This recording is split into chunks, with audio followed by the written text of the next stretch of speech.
Olá, leitores e leitoras. Minhas sinceras congratulações a vocês que incluem na sua jornada um tempo para a leitura. Assim, fazendo, enriquecem a sua vida com o conhecimento do mundo onde nós todos vivemos.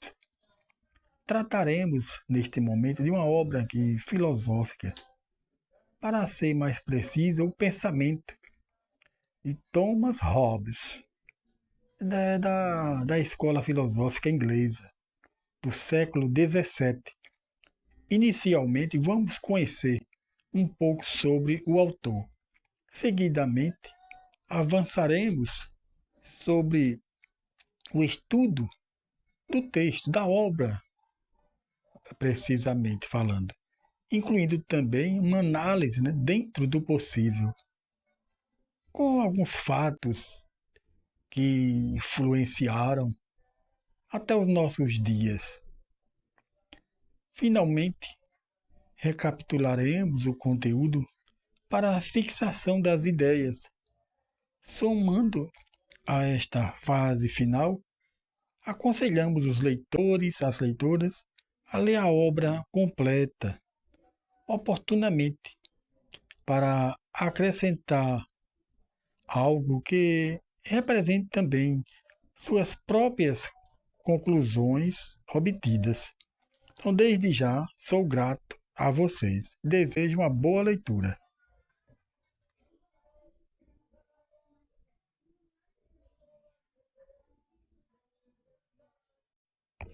Thomas Hobbes nasceu na Inglaterra em 1588. Estudou na Universidade de Oxford. Desde cedo tomou apreço pelas artes científicas e filosóficas, mas partiu mais para no campo da filosofia, principalmente naquela parte da filosofia mais política. E esta ideia de Thomas influenciou mais tarde outros pensadores, como Rousseau e Kant. Ele defendia a ideia de submissão de uma nação a um governo absoluto, centralizado, com muitos poderes, para equilibrar a paz social. O que diferenciou das ideias de Rousseau, porque o Rousseau, ele defendia um governo mais descentralizado, um governo mais repartido, digamos assim. Mas, no entanto, eles tinham algo em comum: a elaboração de um pacto social para a governabilidade. Hobbes também defendeu a união entre Estado e Igreja, cristãos, tornando unidos poderes, tanto o poder civil quanto o poder eclesiástico. Embora ele defendesse esse governo, um governo absoluto, a questão da elaboração de um contrato, do qual o governante seria obrigado, ele teria que submeter, não chegou a agradar a quem pensava naquele governo irrestrito que baixasse decreto, não tinha que seguir, digamos, uma constituição. Baixava um decreto quando bem desejasse. Era aqueles que afirmavam do direito, o que tinha recebido o direito divino, que não nenhuma lei humana poderia. O próprio rei, ele teria esse poder de decretar, de fazer leis de acordo com o que ele pensasse em qualquer situação. Então, Thomas Hobbes, não, ele acreditava assim, que tinha que haver um governo com bastantes poderes, mas já previsto, que podemos pensar uma constituição, que ele chamava do contrato social. E este pensamento dele rendeu uma acusação de ateísmo por aqueles que acreditavam no direito divino, que não teria que seguir nenhuma lei terrena, onde o próprio rei poderia decretar, de acordo com, digamos, até o bel prazer. Então ele foi acusado de ser um ateísta pelas autoridades religiosas. Thomas Hobbes, ele faleceu. Ele conseguiu, digamos, vencer essas barreiras, manteve no seu pensamento. Em 1679, no mesmo país onde nasceu, ou seja, na Inglaterra. Ele faleceu em 1679 e deu grande contribuição para o pensamento da filosofia que resplandece até os dias atuais as ideias deles.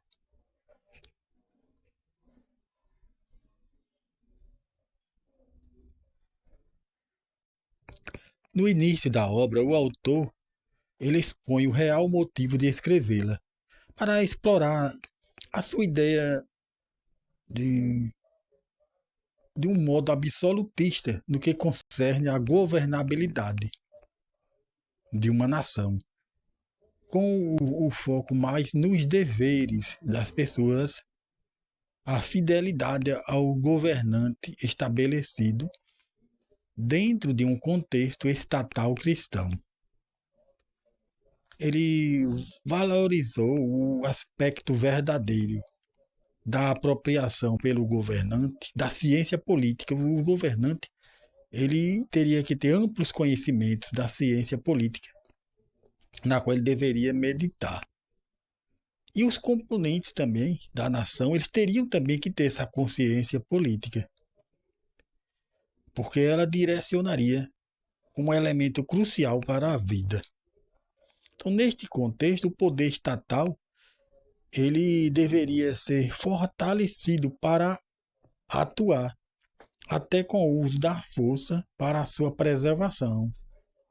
E isso abre um parêntese aqui que até nos dias atuais dos modelos democráticos, o Estado ele tem seus instrumentos de força também. Então, são ideias, digamos, do passado, mas que são mantidas até o dia de hoje. Claro que não vivemos mais um modo absolutista, embora existam nações no mundo que vivem de maneira absolutista.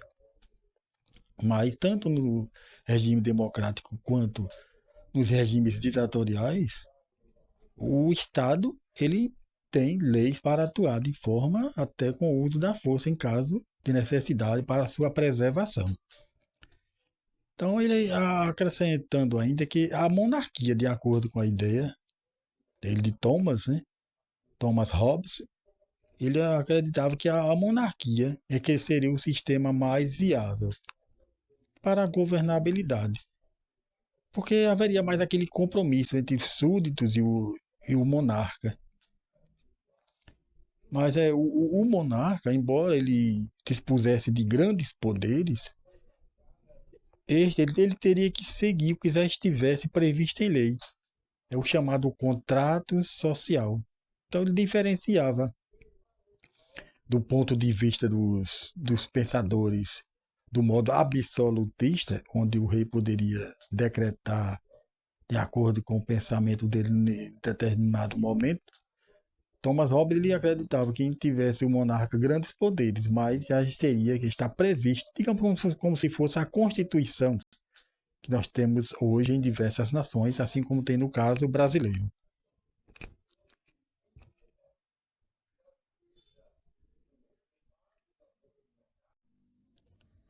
As pessoas, durante o histórico da vida social, os povos das mais diversas nações, se unem em grupo de países ao redor do mundo, formando aglomerados para a defesa de interesses econômicos, bélicos, culturais, religiosos, entre outros. Dentro de cada país, de cada unidade da federação, de cada município, e assim por diante, também acontece o mesmo. Razões diversas contribuem para esta junção de pessoas, as quais se tornam membros com interesses comuns. Pergunta-se: estas agremiações são formalizadoras de preceitos de amizades sólidas? Então, Thomas Hobbes atenta para o fato de que são os interesses comuns inerentes a algo representativo que fortalece esses laços, ou seja, propiciam, seja para a honra, seja para solucionar conflitos entre seus associados. Não apenas o desejo de união entre as partes constituídas, sendo estes os verdadeiros motivos para a concretização do ajuntamento de pessoas. Assim temos os relacionamentos comerciais, estudantis, sindicais, trabalhistas e outros. Então, Hobbes acrescenta que a união dos indivíduos ocorre de maneira acidental, porque à medida que entramos em uma empresa para trabalhar, conhecemos pessoas, mas ali não são formalizadoras de uma amizade sólida. Acontece de um ou outro caso permanecer, mas assim que termina aquele vínculo, aquela aproximação, ela é como se fosse muitas vezes até extinta. Então ele afirma que de maneira acidental ocorrem os ajuntamentos de pessoas, não por naturalidade. São os interesses comuns que produzem as agremiações. Isto se intensificou ainda mais com o afastamento da vida natural dos tempos mais remotos para uma transição mais moderna, que surgiram novos modelos de acordo com o momento propício, com o surgimento da sociedade civil da modernidade. É só observarmos que quantas vezes passamos por instituições diversas, nas quais adquirimos certa aproximação com pessoas, mas isto não se frutifica para um laço futuro. Apenas alguns casos. Porque uma vez cessado aquele objetivo de pertencer àquele lugar, cessa também aquela aproximação mais duradoura. Ela cessa com uma vez que não estamos fazemos parte mais daquela instituição. Não estou dizendo que não ocorra casos e tenha a amizade, mas de uma maneira geral há também esse afastamento. Isso é uma coisa que ocorre dentro da sociedade moderna. Outro fator preponderante para o surgimento das associações humanas é o medo mútuo. Medo de perder um direito, o medo também de que venha contra a vida, a defesa da vida, e reforça a associação humana, a junção de pessoas, reforça o surgimento de defesa para enfrentar um inimigo comum.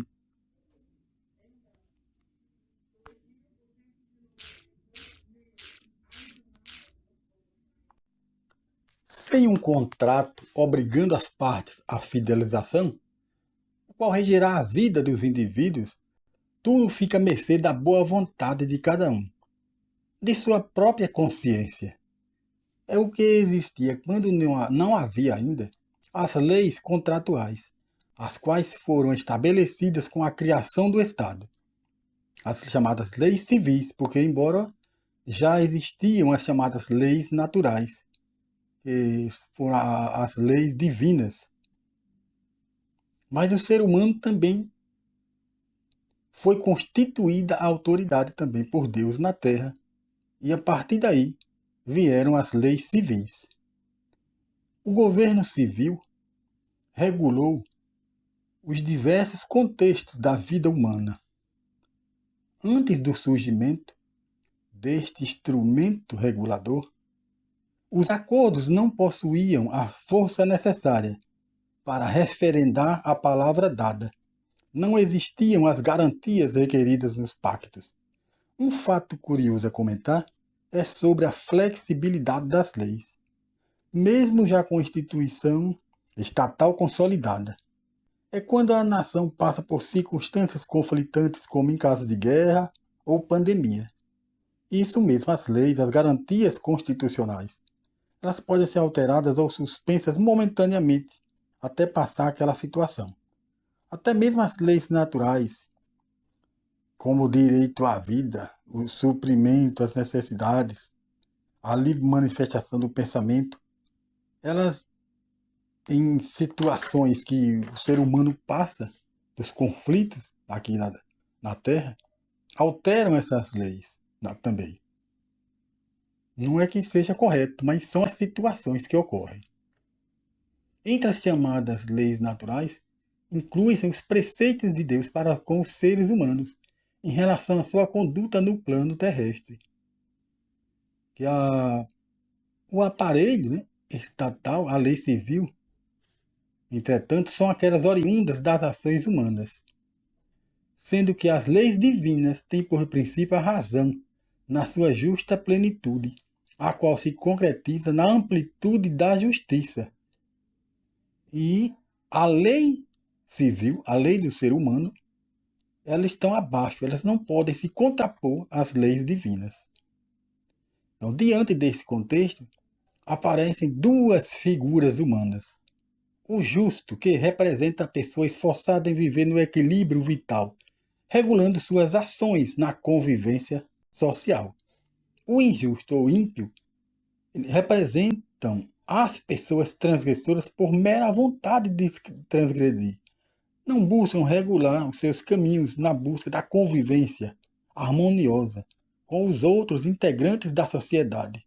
Muito embora o instrumento da lei seja para todos, para este último, ou seja, para os ímpios, a força dos seus artigos para impedi-lo de realizar algo ou puni-lo quando cometer suas ações. Se antes do estabelecimento do governo civil, a sociedade terrestre já vivia sob as leis naturais da sobrevivência, era o objetivo da autopreservação. Deus já havia conscientizado os seres humanos para as regras de vida dentro dos parâmetros do equilíbrio, na conduta para a vida, nos seus diversos segmentos e relacionamentos. Era uma questão de despertar a consciência de cada indivíduo para uma convivência harmoniosa entre seus participantes. Contudo, como a fidelidade humana não vigora a contento, os riscos, os perigos se tornaram veementemente desastrosos para a coletividade. Era preciso manter a esperança e vencer o medo com um poder que regulasse as ações decorrentes da vida em sociedade. Partindo deste princípio, são originadas as leis promovidas pela vontade da maioria. Com isto, abre-se mão um pouco da liberdade para a preservação da coletividade, sendo necessária a criação do Estado, como uma entidade que possui poderes destinados a realizar tal façanha, a qual seria impossível por uma pessoa sozinha ou por um grupo isolado. A soma das forças unidas contra o inimigo comum, para não ficar à mercê unicamente da consciência humana, em realizar o bem ou o mal. Como afirmou o apóstolo Paulo em suas cartas bíblicas, para os transgressores, a lei ela veio para disciplinar a vida da sociedade no planeta Terra. Qual a diferença entre povo e multidão? Para Thomas Hobbes, uma multidão é apenas um aglutinado de pessoas que apenas buscam individualmente seus próprios interesses. Povo, ao contrário, reúne-se para deliberar, organizar, promover as leis, os regimentos que nortearão os seus desígnios, os seus destinos. O povo precisa ter um representante ou um conselho representativo para governar, para direcionar as ações que fortalecerão os laços diretivos a favor da coletividade. O corpo representativo deverá ter os poderes ou as prerrogativas necessárias para tomar as decisões pertinentes a cada esfera da administração pública. Traduzindo para os dias atuais, como dessemos poderes aos legisladores, aqueles que fazem as leis, aos chefes do poder executivo, os prefeitos, os governadores, o presidente da república, bem como os membros do judiciário, que eles, embora tenham acesso através de um concurso público, mas eles também têm as suas prerrogativas inerentes ao seu estilo de trabalho, cada um dentro da sua esfera de trabalho. Então, o autor ele colocou um ponto que promove uma reflexão a mais. É sobre o direito, ele fala o direito de propriedade de cada cidadão pode existir ou ser suprimido. Então, cada sistema de governo deixa claro isto. Falando especificamente, no caso de alguns países, principalmente os ligados ao capitalismo. Mas leiamos um trecho extraído da obra.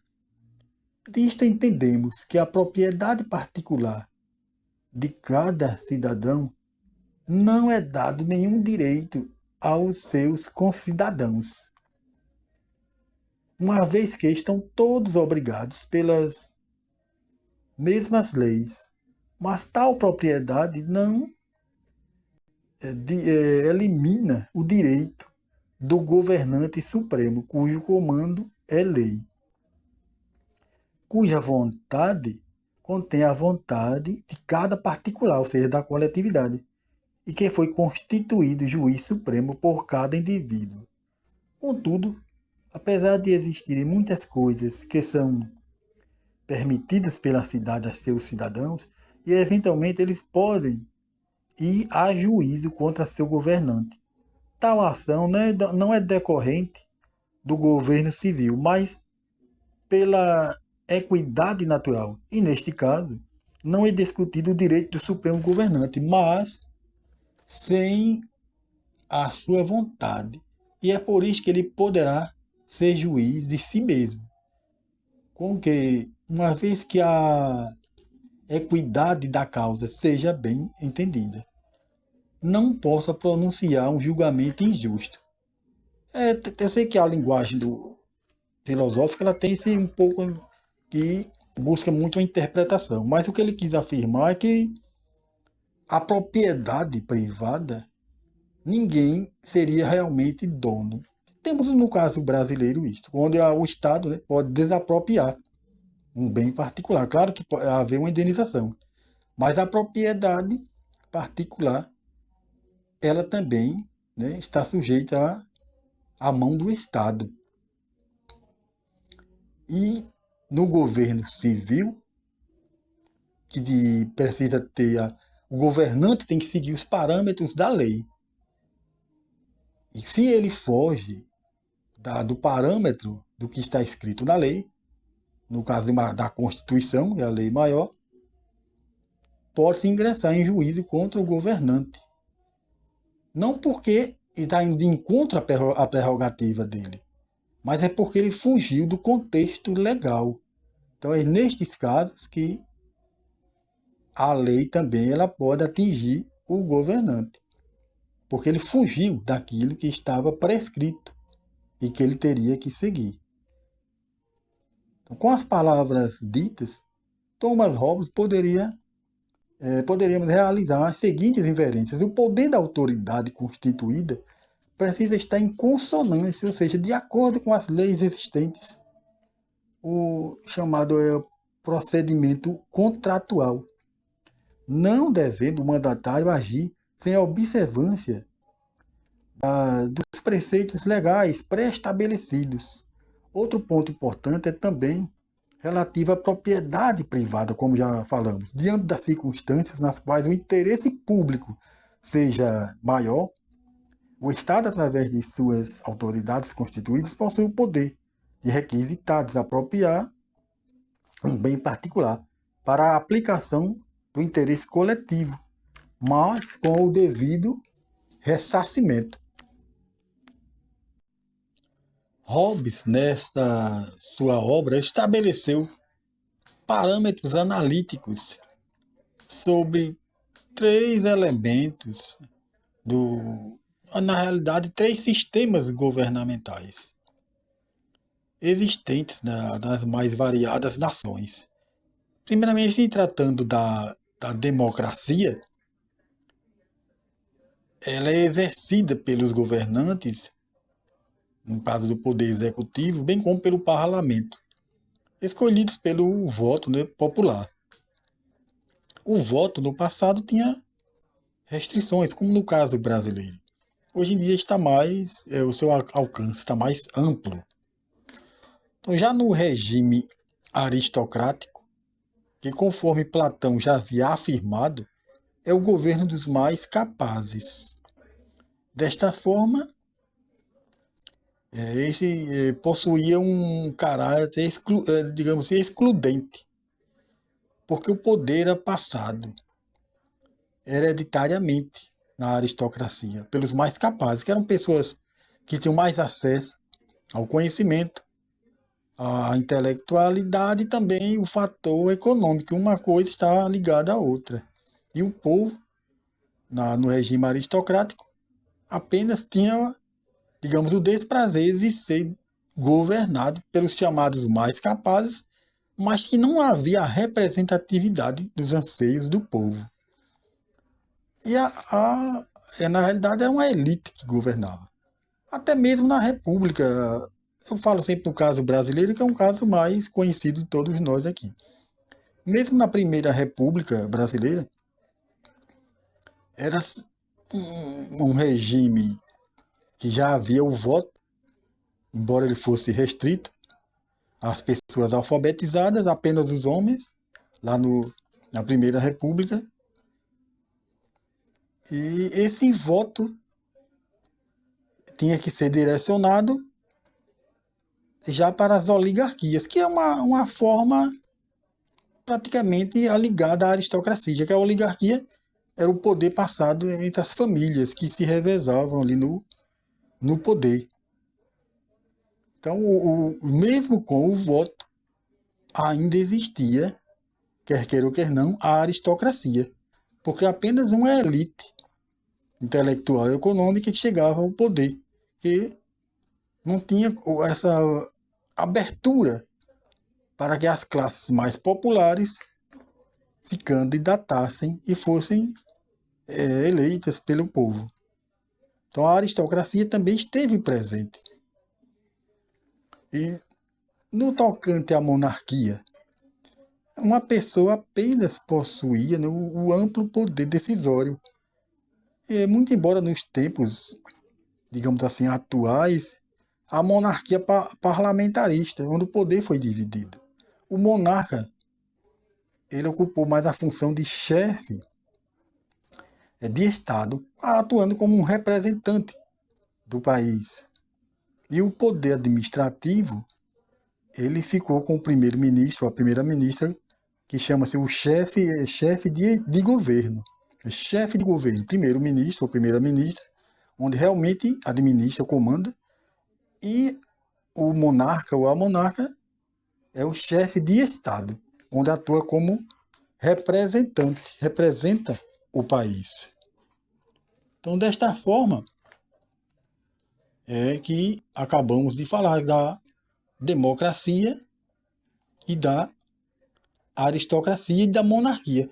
Mas temos algo mais ainda a explanar, que a aristocracia é muito ligada aos nobres, porque eles, de acordo com esse pensamento, é quem possuía o preparo intelectual.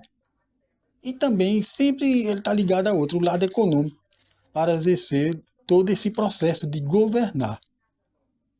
Então, os críticos do regime democrático, eles afirmavam que a democracia podia ser levada a uma anarquia, porque não havia o rigor do poderio governamental como em uma monarquia. Então, a democracia eles acreditavam ser um passo para a anarquia. É como se não existisse uma força governamental suficiente para governar. Quanto à aristocracia, também os críticos deste regime, eles refletem a exclusão da participação popular coletiva, concentrando os destinos nas mãos de poucos privilegiados. Já os críticos da monarquia, alguns afirmam que ele pode ser o reflexo da tirania por concentrar tanto poder. Então deu bem para a gente analisar aqui os críticos dos regimes. Os que criticam a democracia acreditam que ela pode ser levada à anarquia, por não haver o rigor. Os críticos da aristocracia porque excluía a participação popular no governo. E a monarquia poderia ser levada a uma tirania. Então, com o passar dos tempos, porém, né, as mudanças nos pensamentos, nas ideias, os regimes têm passado por mudanças. salvo, infelizmente, algumas nações que até os dias de hoje não se adequaram à realidade. O que o que podemos realmente refletir de fato e de direito, que em qualquer sistema, o regime de governo, há a transferência de poder. A nação transfere o poder. Seja para uma pessoa, no caso de um rei, ou no caso de um grupo, uma democracia mais parlamentarista, e também na aristocracia, que era passado o poder conferido para os nobres, os mais intelectuais, os mais capazes. Então, devemos nos atentar para isso, que qualquer forma de poder, há a transferência deste poder. A nação transfere o poder para quem vai governar, seja em qualquer regime. Então, o que podemos tomar como um norte é analisar qual o sistema. Eu particularmente, meu pensamento, que a democracia, com as falhas que ela possa ter, é o melhor regime. Porque há aqueles que dizem, que já afirmaram que a pior das democracias, ela é melhor do que a melhor das ditaduras. Porque na democracia é onde o povo tem o poder de votar. Então o povo precisa ter a consciência política para escolher e também cobrar daqueles que foram eleitos, seja de qualquer pensamento e qualquer ideologia. Porque a transferência do poder, ela é transferida. Mas na democracia, o povo tem a oportunidade de opinar, de cobrar. Então, esta é a grande diferença entre os regimes. Um reino é composto por servos e senhores. Mas esta questão se conecta, se relaciona também às pessoas para as quais possui uma relação de obediência e comando. Pode ser um termo muito antigo, da monarquia antiga dos servos e senhores. Mas mesmo nos dias atuais, há uma certa relação. Pode ser avaliada apenas nessas palavras consideradas fortes ou, digamos assim, ditatoriais, fora dos parâmetros do direito moderno. Mas pode também não ser bem assim, porque na assinatura de um contrato, na submissão à lei, há um consentimento de senhorio, que é a própria lei, e os indivíduos que se subordinam a ela, tornando-se servos. No caso também da própria a lei divina, outorga ao Criador em relação a todas as suas criaturas o poder do Senhor sobre a obediência dos servos, sendo esta a maior de todas as leis divinas. Entretanto, conforme já mencionamos, a administração da vida terrestre, entre os diversos segmentos e situações da vida cotidiana, as relações hierárquicas familiares, alguém que está encarcerado, ele se submete ao senhorio daquele corpo da guarda ali do local prisional, um prisioneiro de guerra também. Quer queira, quer não, a relação de servo-senhor é marcante na vida também do dia a dia, na atualidade, porque representam obrigações das diversas partes que interagem.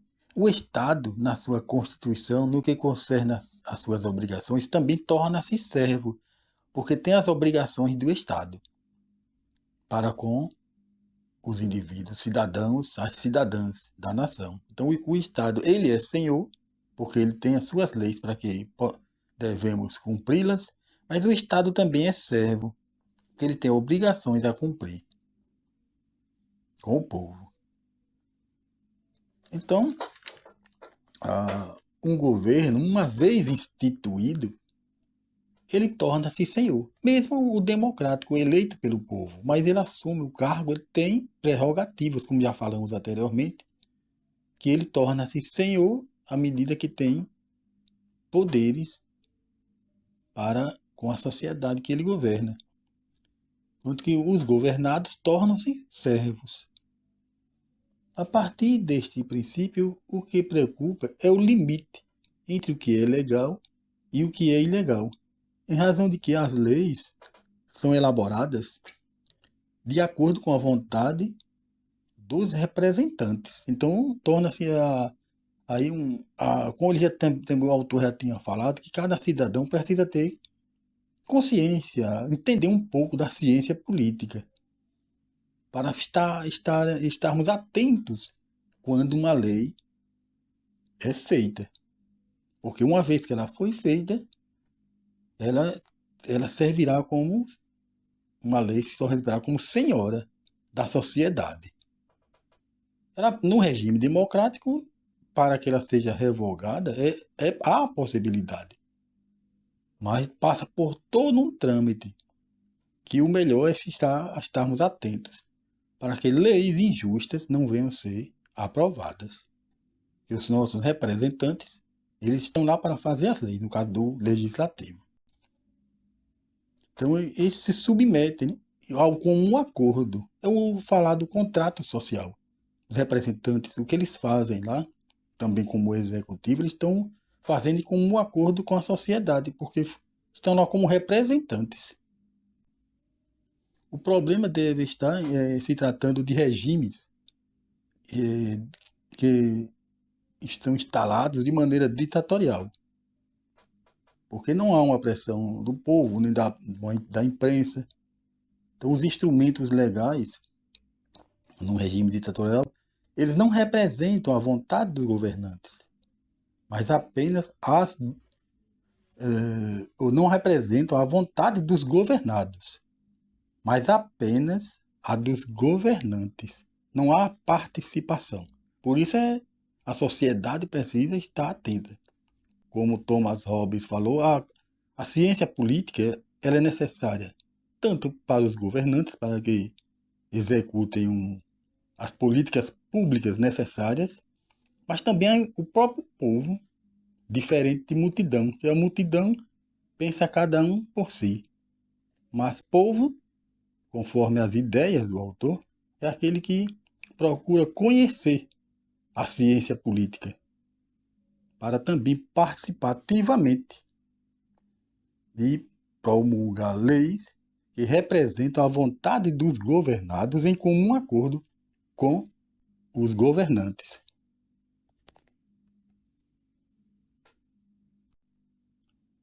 Neste ponto, o autor trata da hereditariedade, a transferência do poder de governar. Ele critica os que pensavam que o domínio patriarcal sobre os filhos estava ligado ao processo de geração, colocando na pauta que no caso da geração, ela é composta por duas pessoas, o homem e mulher, não cabendo o argumento de que os filhos seriam a propriedade do pai, para que ele colocasse no destino que ele desejasse. Então, o ser humano, enquanto nos dias de vida, principalmente na fase da infância, ele é revestido de vulnerabilidade. Então, há grande responsabilidade para a sua criação. Ele não tem a independência. Mas na vida adulta, onde os filhos alcançam a independência, o pai e a mãe não têm mais aquele comando sobre eles, mas eles têm o dever, né, de respeitá-los, a obediência, pela consciência, em retribuição a seu tempo, que na infância também era um ser vulnerável, e o vínculo ainda continua de forma diferente, não mais pelo comando, mas pelo respeito e pela consciência. Então, a questão essa dos filhos ser uma propriedade, não, até nos dias atuais podemos contestar, porque o Estado tem suas leis. O pai e a mãe não podem, não devem, né, colocar situações que é minha propriedade, eu faria o que eu quiser. Não. Porque há as leis do Estado que também governam os filhos. Tem, no caso brasileiro, o Estatuto da Criança e do Adolescente. Então essa comparação é bem importante. Embora o autor aqui falou tanto em relação à governabilidade, porque em relação à transferência do poder, ele nos regimes monárquicos era o direito da primogenitura, havia transferência do poder de forma hereditária. E no caso também da aristocracia, onde era o governo dos melhores, mas também havia uma hereditariedade, porque eram as famílias que detinham o poder intelectual, econômico e econômico também recebiam o poder dos seus pais. Então, com essas ideias, o autor explica que o direito de transferência, né, é uma característica muito marcante, tanto no regime monárquico, através do direito natural da primogenitura, né, quanto também na aristocracia, pelo aqueles chamados os mais capazes. É diferente da democracia, na qual o povo, a coletividade, ele tem esse direito de escolher seus representantes, que cidadãos e cidadãs oriundos das classes populares têm a oportunidade também de serem eleitos e alcançarem o poder. Thomas Hobbes fez uma análise sobre qual regime governamental produziria paz e prosperidade a um povo. Quais as vantagens e desvantagens de cada um? De acordo com ele já tinha falado sobre esses regimes governamentais, mas novamente veio à tona aqui nessa parte da obra. De acordo com ele, fora de um governo constituído, a sociedade fica em um alto grau de vulnerabilidade. Isto porque, com a ausência de um aparato legal a ser cumprido, todos têm extrema liberdade, livre-arbítrio, o que torna as pessoas mais vulneráveis ficam reféns dos mais fortes. A liberdade demasiada, sem controle, pode até parecer algo bom. Todos com direito a fazer tudo. Mas não poderiam desfrutar de nada. O estado de medo mútuo é o que reina. Em uma situação igual a esta, a proteção da sociedade está na força de cada um. O mais forte terá mais privilégio sobre os demais. Com o advento da constituição de um governo civil atrelado às leis regentes ou o contrato social, o poder ele é dividido, no caso de uma democracia, mas a própria monarquia, de acordo com Thomas Hobbes, ela é um regime governamental apropriado, porque desde que o rei também esteja submetido a uma constituição. Seria um governo, um rei absolutista, porque somente seria ele, mas ele teria que seguir a Constituição, não agindo, decretando a seu bel prazer, como poderíamos falar assim. Então, na proteção de todos para suprir as necessidades.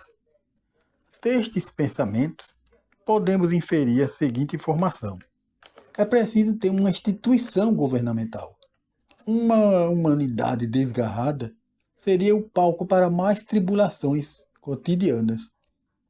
Embora nenhum regime governamental seja perfeito, mas é necessário. Para a composição de um governo é imprescindível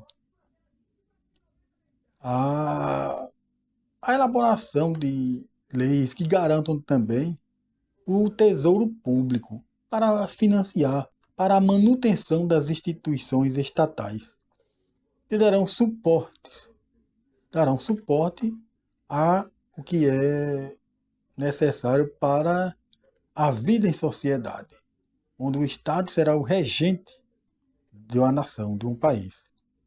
Então, o imposto ele é o elemento propulsor das atividades que movimentam a máquina pública. Mas para que isto ocorra de maneira satisfatória, a arrecadação precisa ser equilibrada, porque se há uma taxação absurda, o preço a pagar pela sociedade é alto. Mas também o próprio Estado pode entrar em desequilíbrio econômico, porque a economia, ela quando está em boas condições, a arrecadação ela se mantém estável até superávit. Mas se a taxação é muito alta, as empresas não conseguirão se manter. E postos de trabalho serão perdidos e o próprio Estado, através de falência das empresas, não irá cair também a sua fonte de recursos. E, no próximo passo, de acordo ainda com essa ideia, vamos comentar sobre os regimes governamentais, com as suas vantagens e desvantagens, para tomarmos uma posição qual seria, de acordo com o pensamento de Thomas Hobbes, o melhor que seria para a governabilidade de um país. Vamos falar agora sobre a monarquia, dando continuidade à ideia anterior. Uma sequência. Então, na monarquia, a figura do monarca concentra o poder absoluto, como nos modelos absolutistas, que é o nosso ponto de reflexão aqui.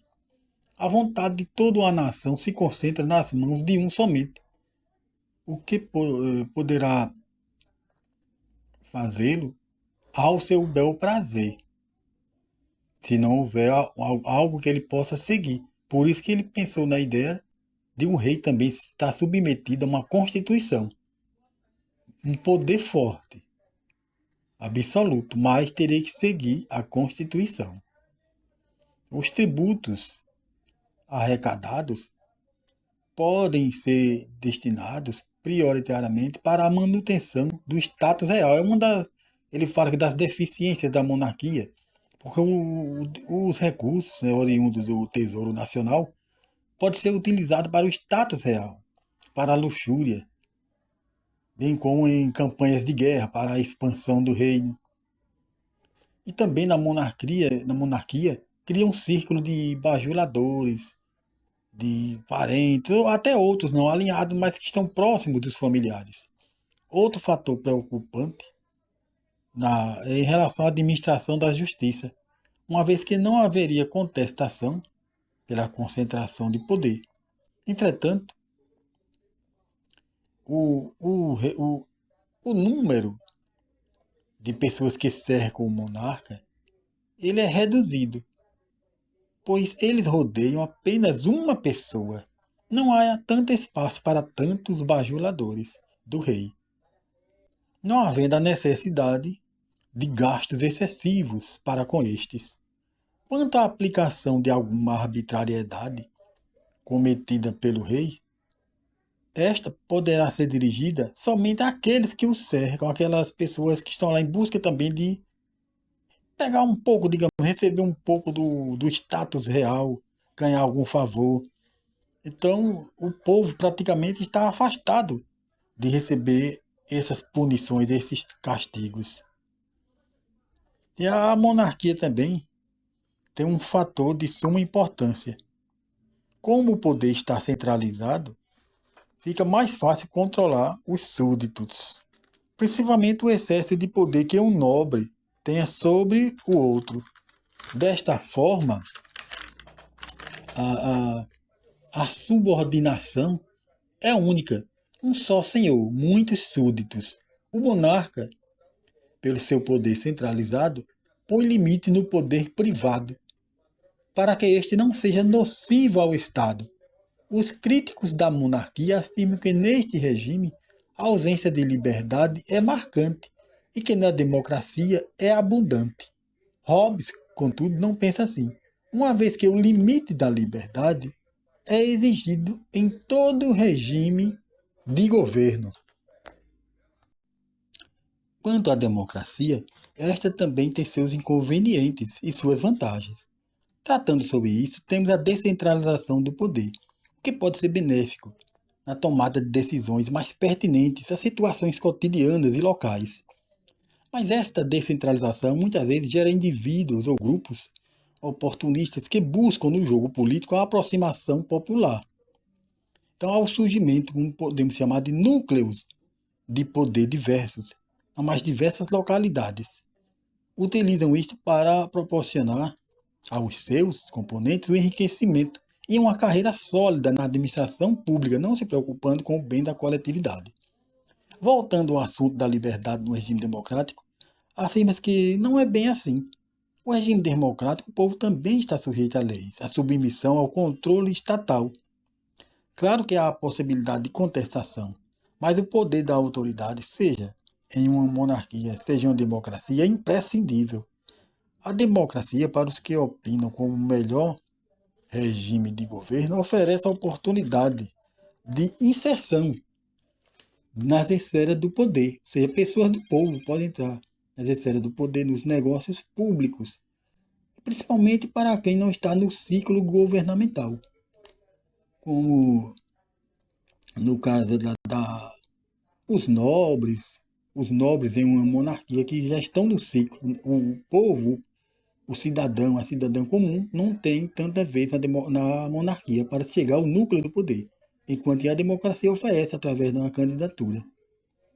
Então, se alguém, dentre os cidadãos e cidadãs, possui o conhecimento, as habilidades necessárias, pode ter a oportunidade de angariar um cargo público na democracia, seja através de um concurso público, ou uma eleição a um cargo eletivo, ou no poder executivo através de uma nomeação.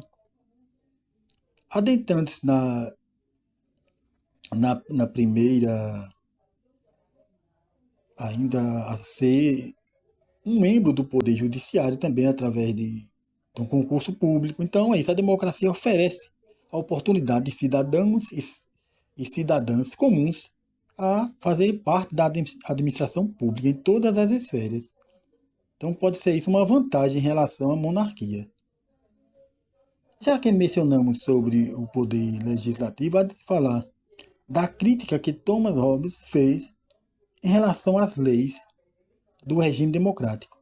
A inconstância, isto mesmo, afirmando que as grandes assembleias originárias da democracia, elas oferecem a oportunidade de legislar a diversas correntes políticas e ideológicas, o que faz disso uma disputa constante. É só observarmos também no caso brasileiro, a questão de direita, da esquerda.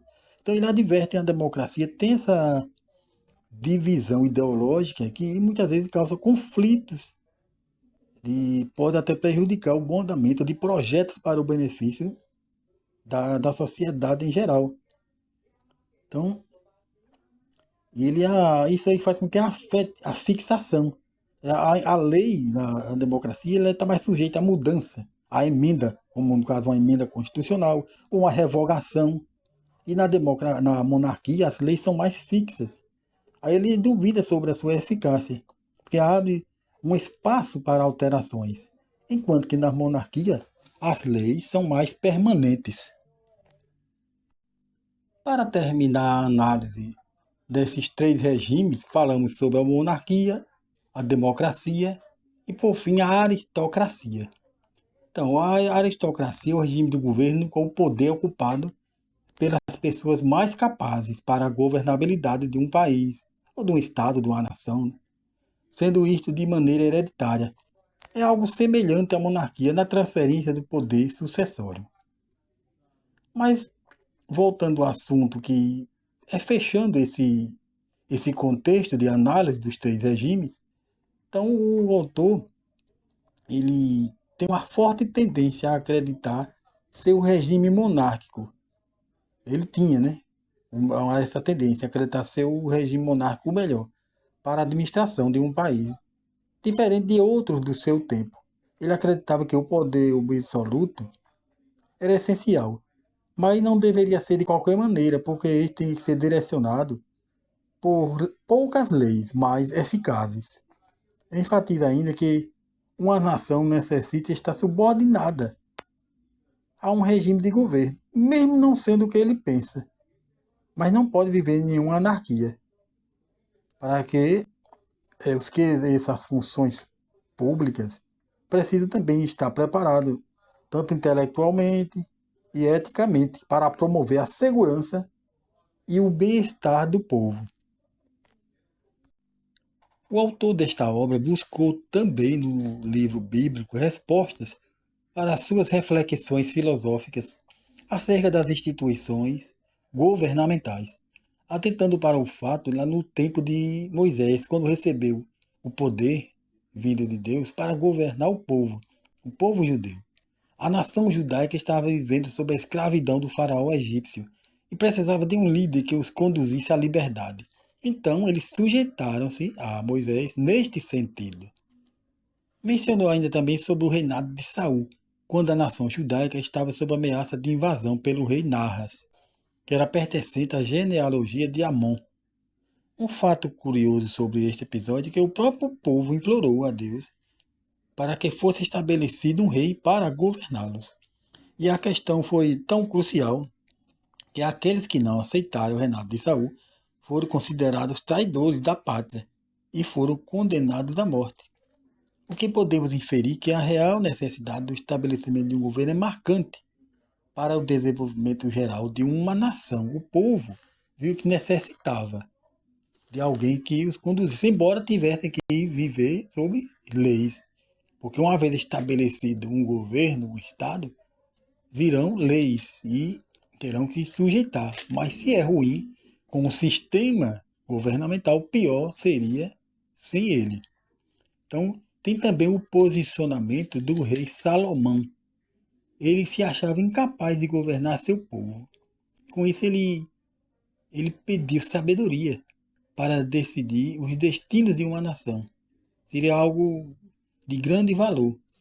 A sabedoria para administrar todas as questões pertinentes às diversas situações encontradas. Então, nesse ponto aí, a necessidade daquele que é um governante, ou mesmo alguém no poder legislativo, ter a sabedoria para governar, para elaborar as leis que são cruciais para o pleno desenvolvimento de um povo. Então, a partir daí, enxergamos que o povo precisa de um sistema governamental, o qual figurava como uma bússola, apontando as diretrizes para a coletividade, descartando assim, a vontade particular para substituí-la pela a vontade pública. Portanto, um poder supremo será estabelecido, seja em uma monarquia ou mesmo em uma democracia, sendo essencial para a permanência da existência humana, bem como para a preservação também de todas as espécies que habitam a Terra. Então, Hobbes, ele acreditava mais na monarquia.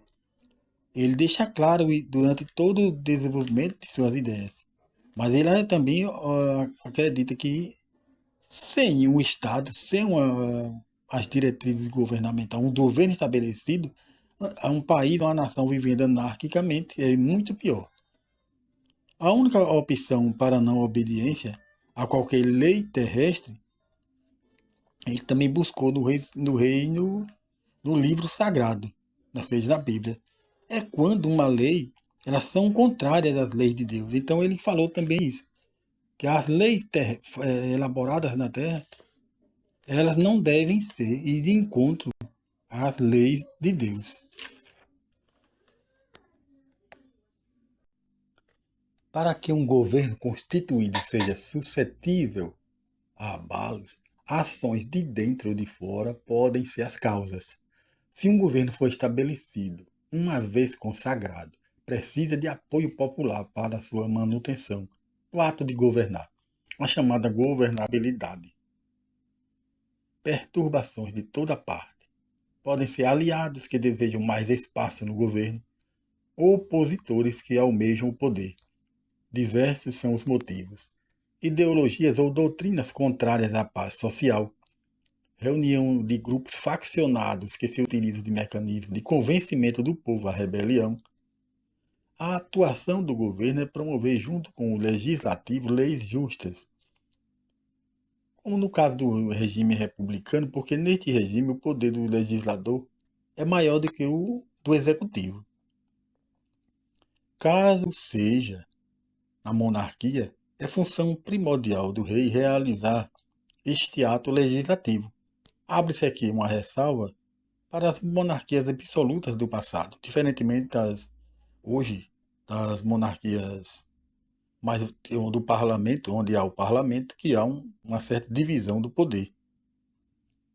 E, aliás, o monarca de hoje é mais um chefe de Estado. Ele apenas representa.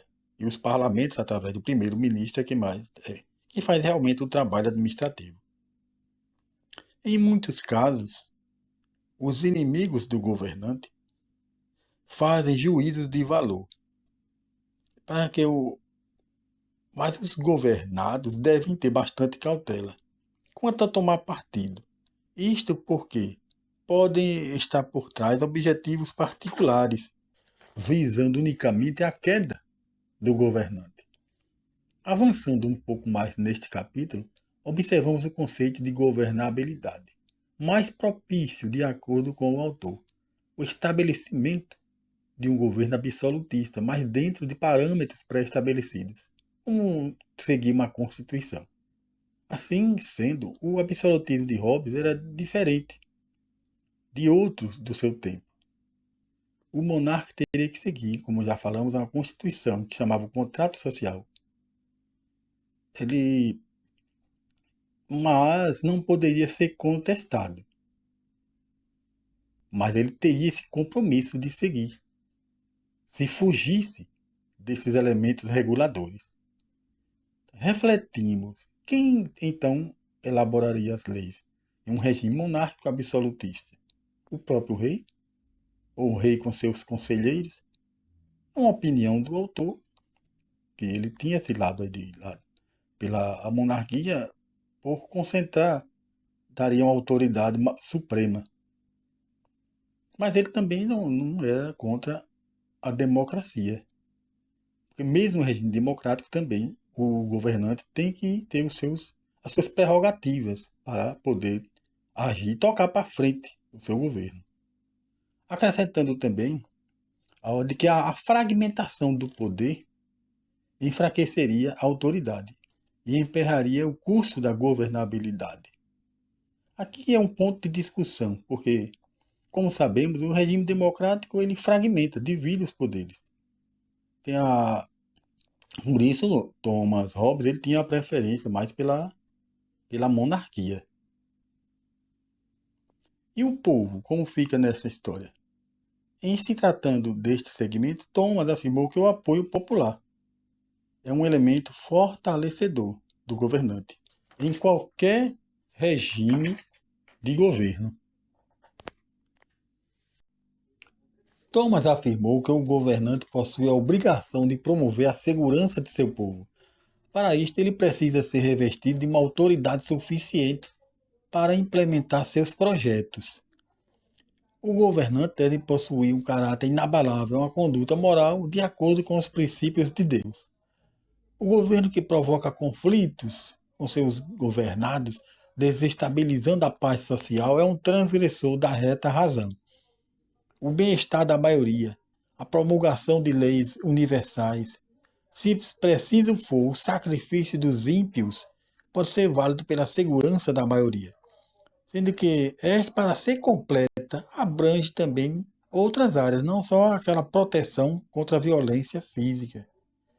Então, a saúde, a educação, o lazer, o trabalho, tudo isto somado produz felicidade a um povo. No chefe supremo da nação está depositada a confiança, do povo. E ele tem o dever de elaborar leis justas para que assim permaneça. Retomando o tema de segurança, tanto pode estar relacionado à interna ou externa, melhor dizendo, causas internas e externas que afetam a tranquilidade pública. Então, em relação à externa, É só observarmos. Ele já falou isso naquele tempo e estamos vivendo também em dias atuais, tanto em guerras existentes como rumores de guerra. Então, sabendo disto, o governante ele ia ter o dever de preparar sua nação para resistir a uma ameaça estrangeira. Precisa manter um bom saldo financeiro, uma força armada ativa e outra reserva, investir em equipamentos bélicos necessários ao enfrentamento, realizar estudos analíticos sobre possíveis inimigos externos, sua estrutura, suas intenções, são essenciais para conhecer a fundo um possível adversário.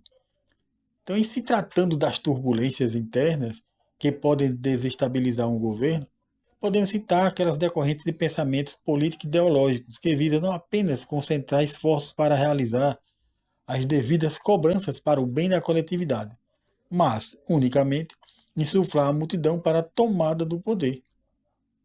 Então, isso aí é um fator bastante interessante, que o governante precisa estar atento a estas situações de populismo que podem insuflar as massas contra o governante. E ele, se ele tiver o apoio popular, que é imprescindível ele ter o apoio popular para que ele consiga contornar a situação.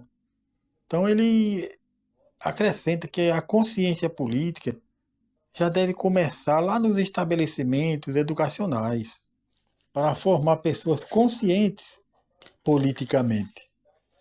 Então, continuando sobre esse pensamento, o que pode contribuir para que a multidão resista ao insuflamento por parte das correntes ideológicas contrárias ao governante?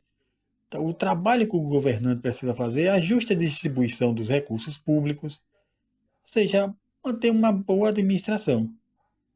Então, a cobrança de impostos não deve ser abusiva, tem que ser justa, igualitária.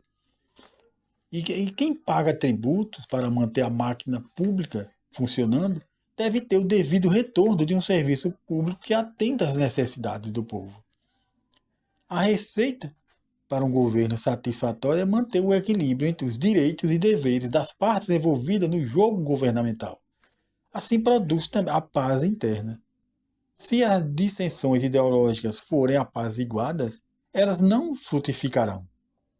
Se os governados observam que é propício obedecer às regras dos governantes de maneira harmoniosa, se há neles a confiança, o compromisso mútuo, as campanhas difamatórias dos opositores não obterão o êxito almejado.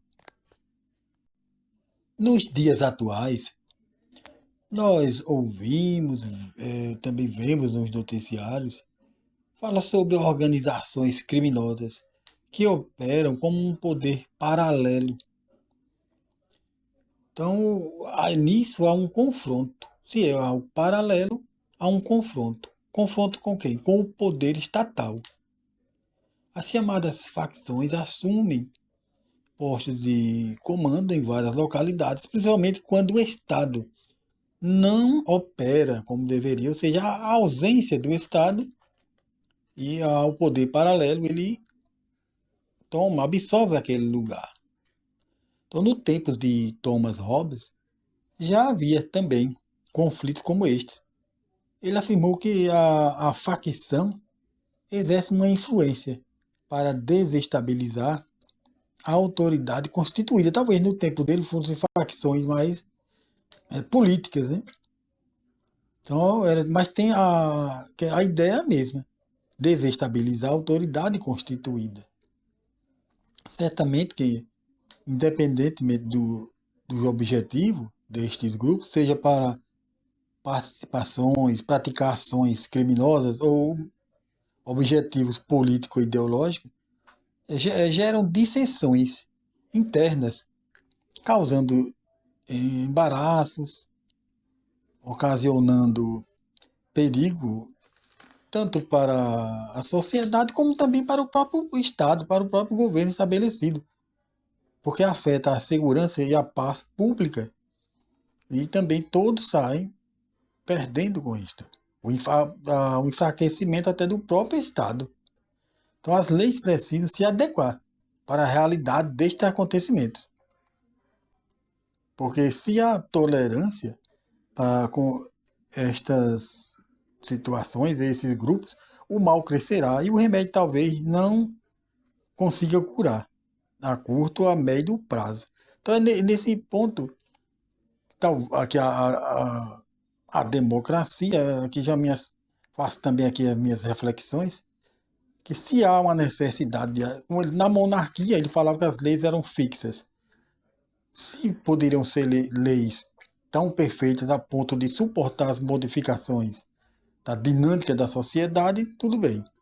Mas a democracia, ela tem esse ponto positivo. Se as leis não estão dando conta do recado, falando mais popularmente, então elas precisam ser modificadas para se adequar o problema do momento para ser resolvido. Então, nesse ponto, a democracia tem este ganho para com a sociedade. Duas questões são levantadas com este título. O governante deve tomar como prioridade a valorização e o incentivo ao trabalho. Leis devem ser elaboradas com este fim.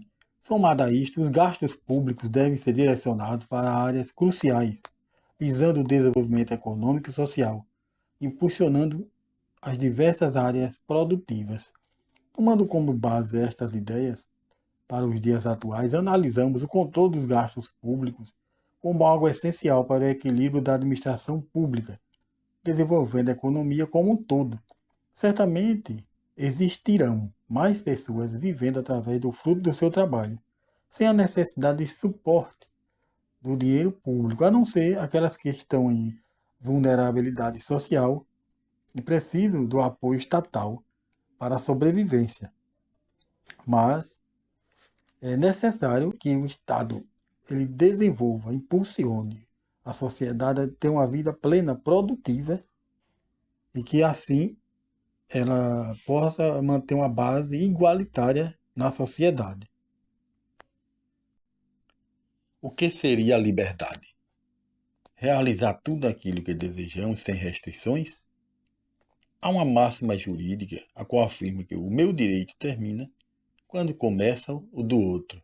Entretanto, isto só foi possível com o surgimento das leis civis, ou conforme já mencionamos, com a criação do Estado, que através das leis que são oriundas, lá estão contidas nos contratos, o contrato social, como também falou Rousseau, o poder estatal não deve, em demasia, controlar todos os movimentos e ações dos seus governados. Embora em nações ditatoriais, isto venha ocorrendo até mesmo na atualidade. Porém, torna-se necessário adentrar nas mais diversas áreas da vida social para colocar margens ou limites na liberdade que pode prejudicar a coletividade. A lei impõe o limite da liberdade. Ela deve ser clara e crescente de acordo com o delito praticado. Ela deve impor ao infrator o receio de que não devia ter cometido aquela ação e evitar que outros assim façam também. O magistrado deve seguir fielmente o que está escrito. Não deve fugir deste preceito. A certeza da punição age como um freio na ação delituosa, garantindo a liberdade para quem vive e respeita a lei. Qual a diferença entre ordem e conselho? Bem, enquanto uma determina o que deve ser realizado, o outro pode apenas influenciar na tomada de uma decisão, não tendo, portanto, força de lei. Assim estão os governantes rodeados por conselheiros que podem influenciá-lo nas suas decisões, mas nunca ordená-lo. A não obediência à ação legal ou seja, prevista em lei, acarretará em punições aos infratores.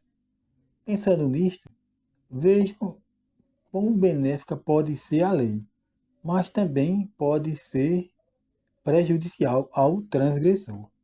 Razão pela qual os cidadãos e cidadãs têm o dever de conhecer as leis, desde o processo de elaboração, para que não sejam decretadas leis prejudiciais à coletividade, ou seja, acompanhar o trabalho de elaboração das leis.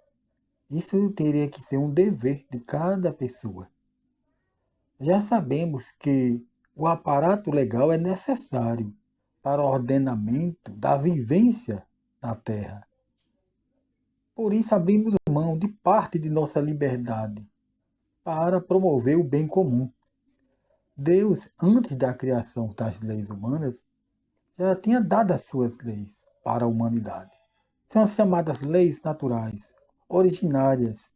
Elas são imutáveis, diferentemente das leis criadas pelo ser humano, que precisam ser revogadas ou aperfeiçoadas de acordo com o processo evolutivo ou em circunstâncias que exigem a sua suspensão. No caso de suspensão de direitos em conflitos de guerra, quando a nação está em guerra, ou então, como no caso de uma pandemia, como passamos, que a liberdade de ir e vir, ela foi um pouco cerceada, digamos assim, por causa daquela situação. Então, para Thomas, as pessoas, uma vez que têm o dever de conhecer o contrato social, que é o aparato das leis, a existência do Estado, com suas leis civis, não poderão se negar a obedecer às determinações impostas nos escritos legais. Mais uma vez, voltando à realidade atual, principalmente aqui no caso brasileiro e também de outras nações, ninguém pode alegar que não conhecia a lei, que o que está escrito na lei. Não pode alegar. Por exemplo, temos um exemplo no Código de Trânsito. A pessoa não pode dizer que não vai pagar uma multa ou deixar de ser penalizado por simplesmente dizer: ah, eu não sabia, eu não conhecia. Porque na própria lei já diz que o não conhecimento da lei não é causa para que ela não seja aplicada. Embora há algumas pequenas, digamos assim, aberturas para esse entendimento do desconhecimento da lei apenas se trata das contravenções penais, que existe uma certa flexibilização. Mas, no geral, é esse aqui, a alegar que não conhece a lei, não há impedimento para que ela seja aplicada. As ideias de Thomas Hobbes também influenciaram na elaboração do Código Penal brasileiro. Que nem no Código Penal brasileiro, a transgressão de um dos seus dispositivos punitivos pode se originar de duas maneiras: a culpa ou o dolo. A primeira é quando quem comete um delito penal assim age por negligência, imprudência ou imperícia. É classificado como um crime culposo. A segunda opção é quando age por livre vontade, desejando o fim daquilo que se cometeu. Veja que o autor desta obra estudada já colocou nos seus comentários algo a respeito. Vou extrair uma parte aqui para que possamos ler. Os que pecam por fraqueza não deixam de ser pessoas de bem, mesmo quando pecam. Mas os que cometem por vontade, são maus, mesmo quando não pecam. O que quer dizer, estão predispostos a errar por mera vontade de transgredir. Tanto um quanto o outro são incompatíveis com as leis, é verdade. Os dois cometem ações contrárias às leis, mas somente um assim o faz por ânimo e faz deliberadamente. Contudo, os que agem por uma falha humana, não intencional, não devem ser igualados aos que possuem uma mente depravada, mesmo estando em sobriedade, para a transgressão. Então, destas palavras, extraímos os significados dos crimes dolosos e culposos, os quais são diferenciados nas suas respectivas penas, sendo o agente punido mais severamente quando a sua intenção é clara para atingir o objetivo criminal. Thomas Hobbes reforça a necessidade de termos uma sociedade regida pela lei, para não cair em um estado de calamidade, no qual todos podem fazer tudo, mas também todos podem perder tudo pelo excesso de liberdade, sem controle das ações. Contudo, ele adverte que acima das leis humanas estão as leis de Deus, nas quais as leis feitas pela humanidade não devem ir de encontro às leis do Criador. Pessoas, animais e o mundo vegetal, tudo está sob o comando daquele que os criou. Mas apenas a humanidade, por ser racional, tem o dever de obedecer a seus preceitos, estabelecidos no seu governo. Hobbes afirmou que o governante, o chefe supremo do poder do Estado, também seria o chefe da igreja no plano terrestre. Foi naquela questão que os reis, eles tinham o Estado e o poder eclesiástico eram unidos. Então ele fala dessa situação naquele tempo. No tempo de hoje há separação. Mas ele defendia, né, essa ideia, porque, segundo ele, o Estado cristão e a igreja formavam um só corpo. Entretanto, embora ele acreditasse que no poder absolutista do governante, tudo que ele administrasse teria que estar previsto em lei, em um contrato social. Então essa é a diferença entre o absolutismo total e o absolutismo do pensamento de Thomas Hobbes, porque ele pensava que o soberano, no caso o rei, embora tivesse plenos poderes para comandar os destinos da nação, ele teria que seguir uma constituição. E houve até conflitos por causa disso contra ele, por aqueles que pensavam de modo mais absolutista, não seguindo uma regra já prevista. Neste estudo, podemos conhecer um pouco da biografia de Thomas Hobbes, as relações dos cidadãos entre si e o Estado, ou seja, o governo civil. Dispusemos as razões da necessidade de se estabelecer um governo. Também as prerrogativas necessárias para exercer a autoridade. Analisamos 3 opções de regimes governamentais: a monarquia, a democracia e a aristocracia, bem como os questionamentos dos que ordenam e dos que obedecem. Ainda ressaltamos o fator histórico das relações familiares. Atrelado às escolhas políticas, foram discutidas as ideias do autor de acordo com os conceitos bíblicos que ele acreditava, assim como destacamos as ocorrências que podem abalar um sistema de governo e levá-lo à ruína. Outro assunto bastante importante foi aquilo que concerne aos deveres dos governantes quando no comando das suas responsabilidades. Ainda comentamos sobre o poder paralelo e os objetivos que devem ser trilhados pelos governantes como incentivo para proporcionar o trabalho para as pessoas, bem como o controle dos gastos públicos.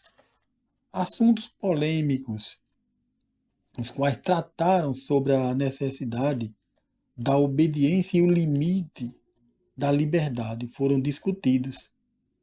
Fatores que podem gerar transgressões originárias da culpa ou da plena vontade de realizar delitos foram atreladas a estas circunstâncias legais. Por fim, evidenciamos as relações entre a unificação da Igreja e o Estado.